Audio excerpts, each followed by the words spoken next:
नमस्कार, स्वागत है आप सभी का टीवी 100 में और मैं हूं आपके साथ प्रियंका चावला। शुरुआत करेंगे सुप्रभात की खबरों के साथ। रुक करेंगे पहली खबर की ओर। 27 नवंबर को प्रयागराज जाएंगे सीएम योगी। महाकुंभ की तैयारियां परखेंगे सीएम योगी आदित्यनाथ। 223.38 करोड़ रुपए की परियोजनाओं की भी देंगे सौगात। संगम लॉज पर पीएम के कार्यक्रम स्थल का भी करेंगे निरीक्षण। मुख्यमंत्री योगी आदित्यनाथ महाकुंभ की तैयारियां परखने के लिए 27 नवंबर को प्रयागराज जाएंगे, जहां सीएम योगी नाविकों को लाइव जैकेट का वितरण करने के साथ ही स्वच्छ कुंभ कोष के तहत कर्मियों को बीमा प्रमाण पत्र भी वितरित करेंगे। वे परेड मैदान में एक सम्मेलन में भी हिस्सा लेंगे और विकास परियोजनाओं का निरीक्षण करेंगे। साथ ही 25 मिनट का सीएम का उद्योग होगा। मुख्यमंत्री का हेलीकॉप्टर सुबह 10:50 पर पुलिस लाइन में उतरेगा। वहां से सीएम योगी का काफिला इलाहाबाद विश्वविद्यालय के लिए रवाना होगा। वहां से वे 12:30 बजे सर्किट हाउस जाएंगे। इसके बाद सीएम नगर निगम कार्यालय जाएंगे, जहां 4.5 करोड़ रुपए की लागत से निर्मित स्वच्छ परियोजनाओं की मॉनिटरिंग के लिए कंट्रोल रूम का अनावरण भी किया जाएगा। यहां से सीएम नागवासिक मंदिर सौंदर्यीकरण परियोजना का निरीक्षण करने जाएंगे। वहां नागवासुक का दर्शन करने के बाद निर्माणाधीन दशाश्वमेध घाट का निरीक्षण करेंगे। इसके बाद 15 किलोमीटर लंबे रिवर फ्रंट टाइप सड़कों के निरीक्षण के बाद गंगा पर बन रहे पाटून पुलों और ट्रोंजिंग के कार्यों को भी देखने जाएंगे। इसके बाद सीएम संगम लॉज पर प्रधानमंत्री नरेंद्र मोदी के प्रस्तावित कार्यक्रम स्थल का निरीक्षण करेंगे। इसके बाद ITPC के निरीक्षण के बाद परेड में होने वाली सभा में हिस्सा लेने के लिए रवाना होंगे। यहां सीएम योगी महाकुंभ से जुड़ी 223.38 करोड़ रुपए की परियोजनाओं का लोकार्पण भी करेंगे। इसके बाद सीएम 2500 स्वच्छग्रहियों, 15,000 सफाई कर्मियों और 3,000 नाविकों को लाइव जैकेट और यूनिफॉर्म किट का वितरण करेंगे।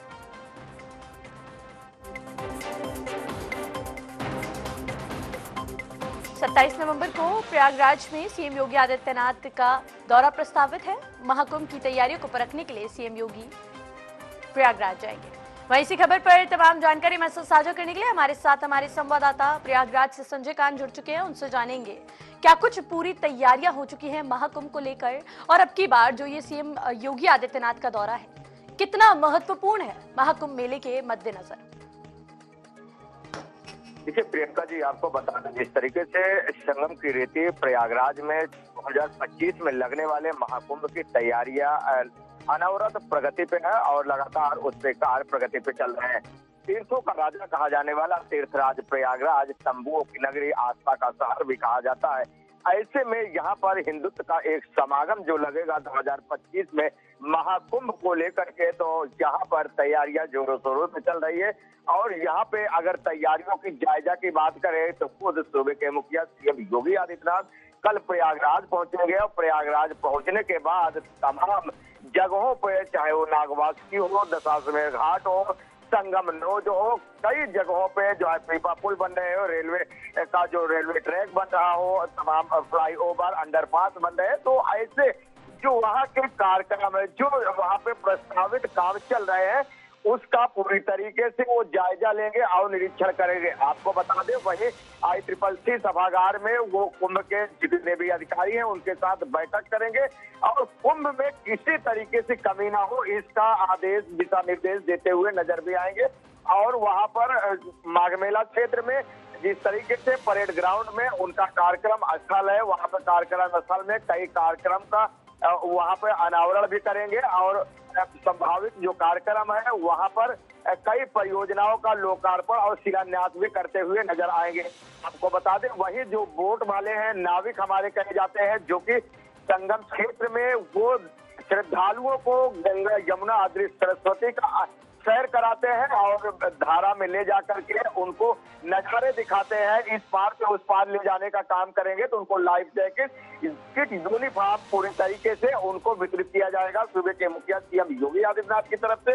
वही उनको पूरी तरीके से बीमा का एक सर्टिफिकेट भी दिया जाएगा, क्योंकि बहुत बड़ा ये महाकुंभ है। ये अद्भुत अदृश्य हरित कुंभ माना जाता है, अविस्मरणीय ये महाकुंभ बनाया जा रहा है। इसकी अगर हम दिव्यता की बखान करें तो कहीं कम होगा और यहाँ पर श्रद्धालुओं की उम्मीद लगभग 40 करोड़ से ज्यादा बताई जा रही कि आने की उम्मीदें हैं। देश विदेश से पर्यटक इस महाकुंभ का लुत्फ उठाने के लिए आएंगे। तमाम जो सुविधाएं हैं, चाहे वो रिवर फ्रंट की बात करें या वहाँ के पांटून पुल की बात करें, 15 किलोमीटर में वहाँ पर पूरी तरीके से महाकुंभ जो है एक अलग नजारा, एक स्वर्ग का नजारा दिखेगा, जहाँ पर हिंदू का समागम दिखेगा।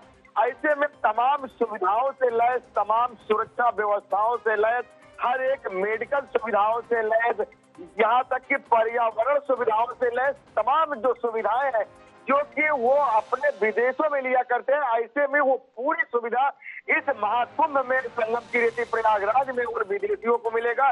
चाहे वो देश के कोने कोने से श्रद्धालु आस्था की डुबकी लगाने के लिए आएंगे और इसके बाद यहाँ के जाने के बाद वो यहाँ के कुंभ की बखान करते हुए नजर आएंगे, क्योंकि ये दिव्य कुंभ, भव्य कुंभ, नव्य कुंभ को एक अलग रूप देने के लिए योगी आदित्यनाथ खुद पूरी तरीके से तत्पर है। पूरी तरीके से इसकी तैयारियां जोरों शोरों पे है और यहाँ पर लगातार ऐसे ही कल के दिन सुबह के मुखिया सीएम योगी आदित्यनाथ का आगमन होगा। उसके बाद भी सुबह के मुखिया सीएम योगी आदित्यनाथ यहाँ पे पधारेंगे और तमाम कार्यक्रम चल रहे हैं जो वहाँ पर कार्य चल रहे हैं, चालू है, उसका पूरी तरीके से असली निरीक्षण करके जायजा लेते हुए नजर आएंगे। संजय, बात की जाए यहाँ पर कई हजार करोड़ रुपए की परियोजनाओं की सौगात भी मिलने वाली है महाकुंभ को लेकर। क्या कुछ परियोजनाएं उसमें शामिल हैं जिसका योगी आदित्यनाथ शिलान्यास कर सकते हैं? देखिए, परियोजनाएं जिस तरीके से कई हजार करोड़ की परियोजनाओं का शिलान्यास और लोकार्पण होगा, तो ऐसे में तमाम परियोजनाएं हैं जो महाकुंभ से जुड़ी हुई है प्रयागराज वासियों को, प्रियंका जी, वो सौगात में मिलेगी। और जिस तरीके से ये देखा जा रहा है कि पूरे प्रयागराज को एक सौंदर्यीकरण में बदला जा रहा है, पूरी तरीके से सुंदर बनाया जा रहा है। महाकुंभ की एक ये कहा जाए कि बयान बह रही है कि जो कि प्रयागराज की पूरी तरीके से रूपरेखा चेंज हो रही है। तो प्रयागराज वासियों को लिए वो कल का दिन होगा कि जब योगी आदित्यनाथ कौन सी ऐसी परियोजनाओं का लोकार्पण और शिलान्यास करेंगे, उसका पूरी तरीके से अनावरण करते हुए नजर आएंगे मंच से और उसके बाद पूरी तरीके से पूरे मेला क्षेत्र का जायजा और निरीक्षण करते हुए नजर आएंगे। प्रियंका जी, संजय, बात की जाए सीएम योगी आदित्यनाथ के दौरे को लेकर सुरक्षा के क्या कुछ इंतजाम किए गए हैं? देखिए प्रियंका जी, सूबे के मुखिया है खुद मुख्यमंत्री योगी आदित्यनाथ, तो उनकी सुरक्षा में किसी तरीके से चूक ना हो, ऐसे में लेकर प्रयागराज जिलाधिकारी रविंद्र कुमार मादड़ और सीपी प्रयागराज तरुण गाबा खुद अपने उच्चाधिकारियों के साथ जितने भी हैं वो मीटिंग भी कर चुके हैं। उनकी सुरक्षा में किसी तरीके से चूक ना हो, पूरे रास्ते को पुलिस छावनी में तब्दील किया जाएगा। यहाँ तक कि पूरे रास्ते को एकदम क्लियर किया जाएगा, सर्किट हाउस से लेकर संगम क्षेत्र तक। अगर संगम क्षेत्र के कार्यक्रम स्थल की बात करें तो वहां पर मेला क्षेत्र में कार्यक्रम स्थल में पूरी तरीके से पुलिस छावनी में तब्दील होगी। अब पूरे मेला क्षेत्र को पुलिस कस्टडी में रखा जाएगा, यानी कि वहां पर हर एक कॉर्नर पे, हर एक चौराहे पे पुलिस मौजूद होगी कि इतने बड़े समारोह। चलिए संजय, तमाम जानकारी हमारे साथ साझा करने के लिए आपका बहुत बहुत शुक्रिया। आगे बढ़ेंगे खबरों की ओर। झांसी अग्निकांड में बच्चों की मौतों का सिलसिला जारी। भीषण अग्निकांड में अब तक 18 बच्चों की मौत। एसएनसीयू में 15 नवंबर की रात लगी थी भीषण आग। 10 नवजातों की मौके पर ही हो गई थी दर्दनाक मौत। दरअसल झांसी के महारानी लक्ष्मीबाई मेडिकल कॉलेज के नवजात शिशु गहन चिकित्सा केंद्र में 15 नवंबर को हुए अग्निकांड के बाद बचाए गए एक और नवजात की सोमवार को मौत हो गई। तो वहीं अब मरने वाले शिशुओं की संख्या 18 हो गई है। वार्ड में 15 नवंबर को रात करीब 10:15 बजे आग लग गई थी। इस हादसे में 10 नवजातों की मौत हो गई थी। 29 नवजातों को वार्ड से निकालकर इमरजेंसी में भर्ती कराया गया था। तो वहीं इलाज के दौरान एक एक कर 5 बच्चों ने दम तोड़ दिया। मेडिकल कॉलेज के एसएनसीयू में 15 नवंबर की रात भीषण आग लग गई थी। हादसे के वक्त वार्ड में 49 नवजात भर्ती थे, जिनमें से आग की चपेट में आने से 10 नवजातों की मौके पर ही दर्दनाक मौत हो गई, जबकि बाकी 29 बच्चों को आग से बचाकर मेडिकल कॉलेज व निजी अस्पतालों में भर्ती कराया गया। हादसे के बाद से बचाए गए बच्चों की मौत का क्रम लगातार बना हुआ है। तो वहीं हादसे के बाद एक एक कर 8 बच्चों की पहले ही मौत हो गई है।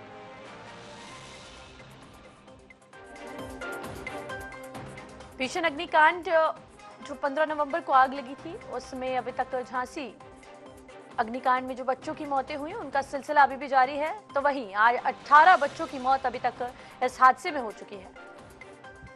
वहीं इसी खबर पर तमाम जानकारी हमारे साथ साझा करने के लिए हमारे साथ हमारे संवाददाता झांसी से सुंदर जुड़ चुके हैं। उनसे जानेंगे क्या कुछ अपडेट है मौतों को लेकर और कितने बच्चे अभी भी एडमिट है।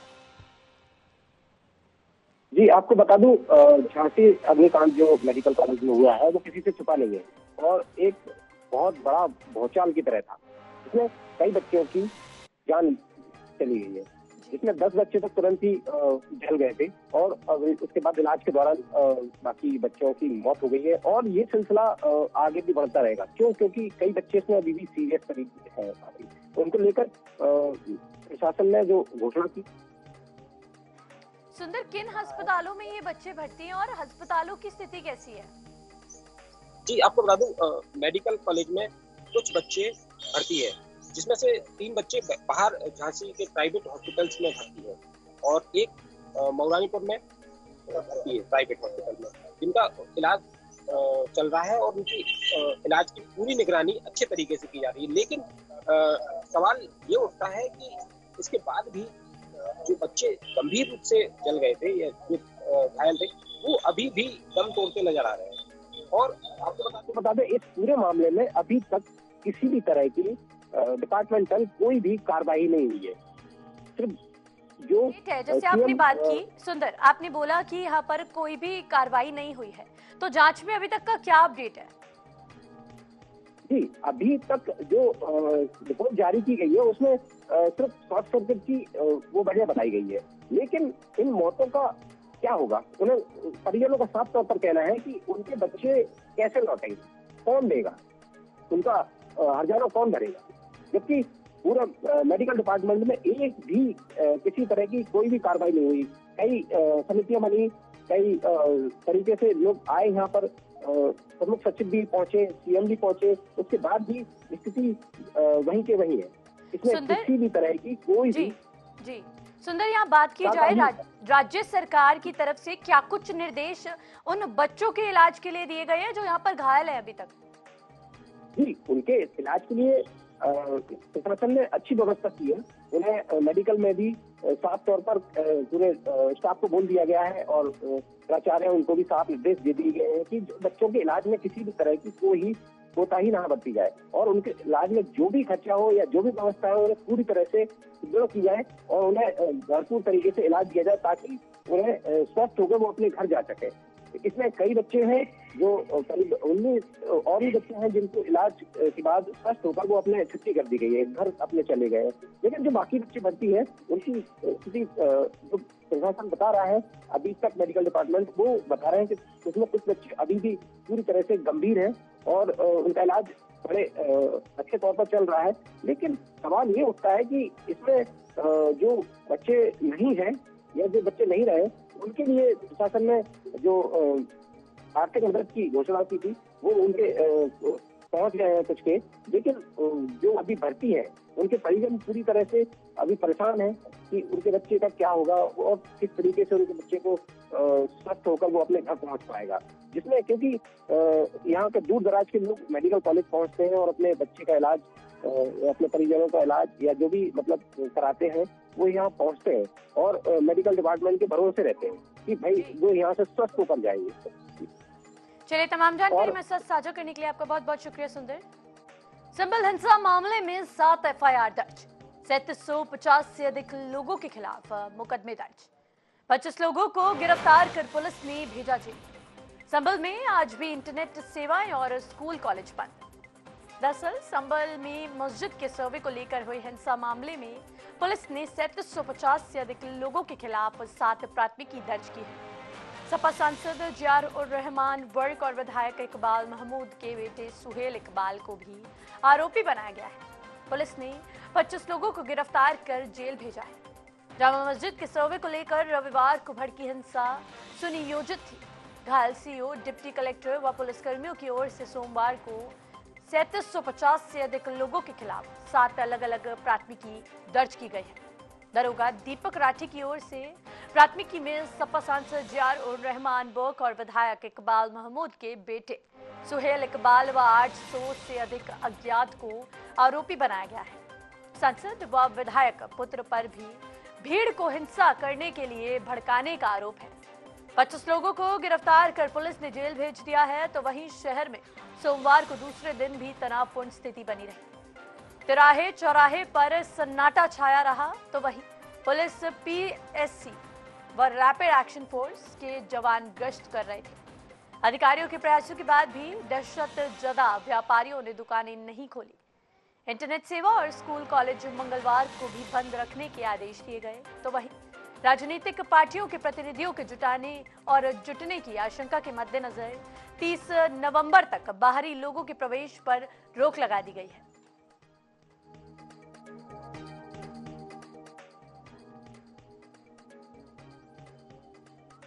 कि सबसे पहली बात तो ये है कि संभल की चंडोसी की जहाँ मस्जिद है वो कोई 50 साल 100 साल नहीं बल्कि 200-250 साल पुरानी मस्जिद है, उससे ज़्यादा है।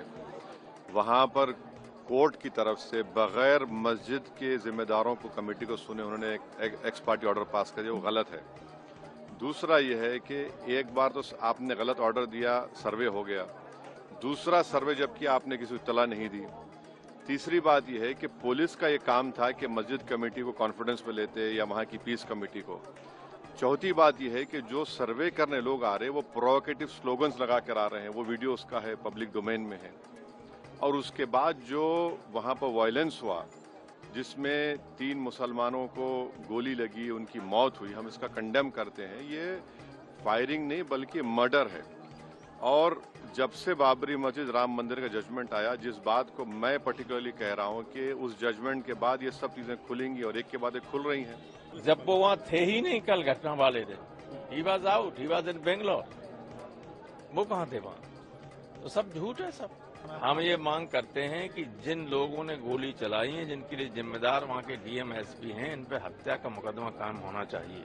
राजसायन कर दी गई। हम लोगों ने मामला उठाया था, इनका नोटिस था सस्पेंशन का, नहीं दिया। जब ये कहा कि अगर बोलने नहीं दोगे तो बेल में आ जाएंगे, तो इसलिए तो संभल में जो सर्वे था वो न्यायालय के आदेश से उस सर्वे टीम गई थी। अब न्यायालय के आदेश से न्यायपालिका के निर्णय पे अगर कोई कार्य कर रही है कार्यपालिका और उस पर पथराव हो या उस पर व्यवधान हो, तो किस तरह से ये परिस्थितियां निर्मित हुई है उसकी निश्चित तौर से जांच भी हो रही है। और अगर ऐसे जो लोग हैं जो इस तरह के परिस्थितियां पैदा कर रहे हैं, जो दोषी, उनके खिलाफ कार्रवाई भी होनी चाहिए। घटी है वो साजिश के तहत घटी है और हमें अफसोस है कि इस प्रदेश और देश के अंदर मुसलमान अपने आप को असहाय महसूस कर रहे हैं और उनको टारगेट करके उनके साथ में जो जुल्म ज्यादती की जा रही है वो अफसोसजनक है। इस प्रदेश और देश में कानून की धज्जियां उड़ाई जा रही हैं। प्लेसेस ऑफ वर्शिप एक्ट जो कि पार्लियामेंट में 1991 में बन गया था, उसके बावजूद उसका पालन नहीं हो रहा और हमें अफसोस है कि पार्लियामेंट ने अभी तक उसके खिलाफ कोई कदम नहीं उठाया। मैं मांग करूंगा, सदन में भी इस मसले को उठाऊंगा और माननीय सर्वोच्च न्यायालय से भी अपील करना चाहता हूं कि इसमें संज्ञान ले और जो अधिकारी इसमें संलिप्त हैं, जिन्होंने इस घटना को अंजाम देने में पूरी तरह से हैं, जिन्होंने हमारे नौजवानों की हत्या की है और सरकारी असले के साथ साथ प्राइवेट असलों से गोली चलाई है, उनके खिलाफ हत्या का मुकदमा दर्ज होना चाहिए। उनको सलाखों के पीछे भेजना चाहिए जिससे कि उनको इंसाफ मिल सके, उनके परिवार वालों को, और आने वाले समय के अंदर कोई संविधान के और कानून के साथ खिलवाड़ नहीं कर सके। सोचनाक, दुर्भाग्यपूर्ण एक षड्यंत्र के तहत चुनाव के तुरंत बाद वहां इस तरह की परिस्थितियां पैदा की गई कि लोग उत्तेजित हों और फिर उनका दमन किया गया, एक तरफा दमन। उनके ऊपर अत्याचार और तमाम फर्जी बेगुनाह लोगों को भी फंसाने और उनका दमन करने का कुचक्र चल रहा है। पूरी तरह से सरकार और उसकी मशीनरी फेल्योर है। प्रदेश में हर तरफ दंगा, फसाद, बलवा, हत्याएं और आप मीडिया हमारे देश की जो है उसके सहारे वो अपनी नाकामियों को भी अपनी उपलब्धियां बनाते हैं। देखिए, संभल की घटना बहुत दुखद है और सभ्य समाज के अंदर कोई भी समाज ऐसी घटना का साथ नहीं दे सकता। हम आशा करते हैं, वहाँ के लोगों से प्रार्थना करते हैं कि शांति व्यवस्था बनाए रखें, कानून में विश्वास रखें, सरकार में विश्वास रखें और न्याय संगत तरीके से जितने घायल हैं वो जल्द से जल्द ठीक हो। और जो मेरे ख्याल से ऑफिसर्स जो जानकारी मीडिया के माध्यम से और मिल रही है वो भी घायल हैं। शांति व्यवस्था सबसे पहली चीज है, बातचीत का रास्ता हमेशा खुला हुआ। यूपी के संभल में जामा मस्जिद का सर्वेक्षण का विरोध कर रहे प्रदर्शनकारियों की रविवार को पुलिस के साथ हिंसक झड़प हो गई। उपद्रवियों की पहचान की जा रही है, तो वहीं संभल में मंगलवार से ही तनाव की स्थिति बनी हुई है। संभल की ताजा स्थिति पर देखिए हमारी एक खास रिपोर्ट। जामा मस्जिद के सर्वे को लेकर बवाल, कई वाहनों को भी किया आग के हवाले। मस्जिद के सर्वे को लेकर सांप्रदायिक तनाव। उत्तर प्रदेश के संभल में जामा मस्जिद के सर्वेक्षण का विरोध कर रहे प्रदर्शनकारियों की रविवार सुबह पुलिस के साथ हिंसक झड़प हो गई। संभल में मंगलवार से ही तनाव की स्थिति बनी हुई है। एक स्थानीय न्यायालय के आदेश पर जामा मस्जिद का सर्वेक्षण किया गया था। इसके बाद एक याचिका दायर की गई, जिसमें दावा किया गया कि मस्जिद के स्थान पर हरिहर मंदिर था। इसके बाद रविवार को प्रदर्शनकारियों ने वाहनों में आग लगा दी और पुलिस पर जमकर पथराव किया। पुलिस ने भीड़ को तितर-बितर करने के लिए आंसू गैस और लाठियों का इस्तेमाल किया। इस हिंसा की जांच शुरू कर दी गई है और हिंसा में शामिल उपद्रवियों की पहचान भी की जा रही है। रविवार सुबह ये हिंसा तब शुरू हुई जब शाही जामा मस्जिद में सर्वेक्षण दल के काम शुरू करने के दौरान बड़ी संख्या में लोग एकत्र हो गए और वहां नारेबाजी करने लगे। सर्वेक्षण सुबह के समय किया गया ताकि मस्जिद में होने वाली नमाज में व्यवधान न आए, जो आमतौर पर दोपहर में होती है। अदालती आदेश के तहत एडवोकेट कमिश्नर द्वारा दूसरा सर्वेक्षण रविवार सुबह करीब 7 बजे शुरू हुआ। उसी दौरान वहां भीड़ जमा होने लगी और देखते ही देखते भीड़ हिंसक हो गई। संभल हिंसा मामले पर अलग अलग राजनेताओं की भी प्रतिक्रियाएं आ रही हैं और इन प्रतिक्रियाओं में भी आरोप प्रत्यारोप का सिलसिला लगातार जारी है। जो घटना हुई है, हमारे सांसद जियाउर रहमान जब संभल में ही नहीं थे और उसके बावजूद भी उन पर एफआईआर दर्ज करना, ऐसा उदाहरण कभी किसी को मिला होगा देखने को, सुनने को? एक पुलिस अफसर ये कह रहा हो कि नेता बनना छोड़ दो, नेताओं का सहारा लेना छोड़ दो, किसके लिए भाषा थी वो? और मैं ये कहना चाहता हूं, हालांकि ये सब जानकारी आपके पास है, दुखद है कि नईम जैसे नौजवान की जान चली गई, बिलाल की जान गई है, रोमान की जान गई है, कैफ, अयान, और इसमें से कुछ कम उम्र के भी हैं। तो ये है कि संभल की चंडोसी की जो जामा मस्जिद है वो कोई 50 साल 100 साल नहीं बल्कि 200-250 साल पुरानी मस्जिद है, उससे ज़्यादा है। वहाँ पर कोर्ट की तरफ से बगैर मस्जिद के जिम्मेदारों को, कमेटी को सुने उन्होंने एक एक्स पार्टी ऑर्डर पास करिए, वो गलत है। दूसरा ये है कि एक बार तो आपने गलत ऑर्डर दिया, सर्वे हो गया, दूसरा सर्वे जब किया आपने किसी को इत्तला नहीं दी। तीसरी बात यह है कि पुलिस का ये काम था कि मस्जिद कमेटी को कॉन्फिडेंस में लेते या वहाँ की पीस कमेटी को। चौथी बात यह है कि जो सर्वे करने लोग आ रहे हैं वो प्रोवोकेटिव स्लोगन्स लगा कर आ रहे हैं, वो वीडियो उसका है, पब्लिक डोमेन में है। ये न्यायपालिका के आधार पर वहाँ पर सर्वे चल रहा था। जो भी घटना हुई है वो दुखद है और पूरी घटना की जांच होगी और निष्पक्ष कार्रवाई होगी। ये बहुत दुखद है। 4 लोगों की मेरे पास जानकारी है मौत हो चुकी है और पुलिस ने सीधे गोली मारी है, माथे पर गोली लगी है। पुलिस ने पूरी तरीके से बर्बरता का नंगा नाच किया है। अगर सर्वे कराने के लिए गए थे तो पुलिस ने क्यों इजाजत दी है सामाजिक तत्वों को जाकर के वहां गाली गलौज करने की, वहां उकसाने वाली नारेबाजी करने की? वहां जब आप उकसावे की नारेबाजी करोगे तो टकराव होगा। तो पुलिस जाकर के टकराव कराने का काम करे, इससे दुखद कुछ नहीं हो सकता है।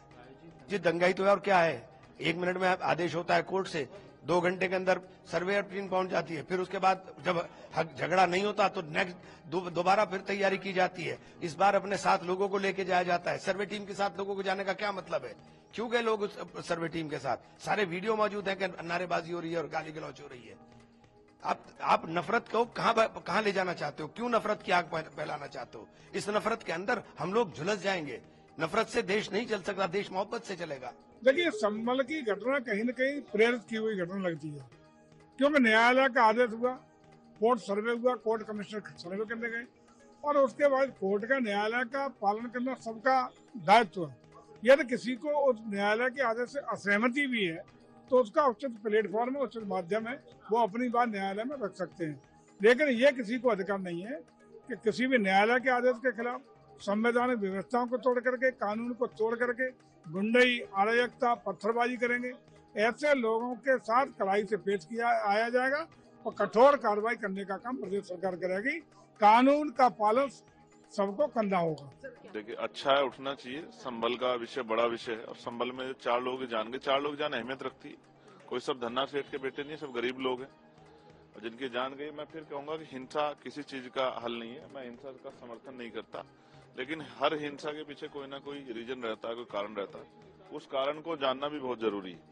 और जिस तरह से लगातार कभी किसी धार्मिक स्थल पे, कभी किसी धार्मिक स्थल पे बार बार जो है अपना आधिपत्य दिखाने की और उसके साथ जो है उसको अपने हिस्से में लेने की जो कवायद चल रही है, ये देश के लिए अच्छी नहीं है। देश में नफरत फैलाएगी, नुकसान करेगी। आप ये समझिए कि जब वर्शिप एक्ट 1919 है और वो ये कहता है कि 15 अगस्त 47 को जो धार्मिक स्थल जिस स्थिति में था वैसे ही रहेगा, और बाबरी के बाद इसका ये हो भी गया था। तो अब ये नया रोज कभी ज्ञानवापी, कभी बनारस, कभी जो है संभल, ये सब करके जो है, मुझे ऐसा लगता है कि बुनियादी मुद्दों से ध्यान हटाना चाहते हैं। संभल सांसद पर हिंसा भड़काने का आरोप, सांसद जियाउर रहमान बर्क समेत 5 पर एफआईआर, सदर विधायक के बेटे पर भी हिंसा भड़काने का आरोप, पुलिस ने सभी के खिलाफ दर्ज की एफआईआर। संभल में हुए बवाल के बाद पुलिस ने कई लोगों को हिरासत में लिया है, साथ ही सैकड़ों अज्ञात लोगों के विरुद्ध भी रिपोर्ट दर्ज की है।